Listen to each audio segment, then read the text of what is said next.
Everyone, তো চলো আমি 1 মাসের ভাবছি একটা চ্যালেঞ্জ নেব যে আমি প্রতিদিন তোমাদের জন্য কিছু না কিছু নেল আর্টের টিউটোরিয়াল শেয়ার করব। তো চলো আজকে টিউটোরিয়ালটা স্টার্ট করা যাক। ও দাঁড়াও আগে আমি ইন্ট্রোটা দিয়ে নিই। তো হ্যালো এভরিওয়ান, আমি নেল আর্টিস্ট মনামি আর তোমরা দেখছো আমার ভিডিও। তো আজকের টিউটোরিয়ালটা ছিল হচ্ছে ক্যাটস আই ওমরে।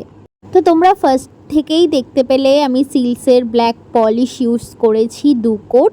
দেন আমি ক্যাটস আই পলিশ দিয়ে ম্যাগনেট দিয়ে পার্টিকেলসগুলো অ্যাক্টিভ করে এবার জাস্ট আমি ম্যাগনেটটা হালকা করে নিচের দিকে নামাতে থাকবো। এই যে জাস্ট সিম্পল একটা খুব সুন্দর আর্টটা লাগে যদি আমি ব্ল্যাকের ওপর ওই ব্লাড ক্যাটাইটা দিয়ে করতাম, মানে জাস্ট ওয়াও লাগতো দেখতে। তো এইটাও হচ্ছে একটু স্কাই একটু গ্রিন টাইপস। তো আজকের টিউটোরিয়ালটা তোমাদের কেমন লাগলো তোমরা কিন্তু অবশ্যই কমেন্ট করে জানিও, অ্যান্ড ফলো করতে কিন্তু ভুলো না।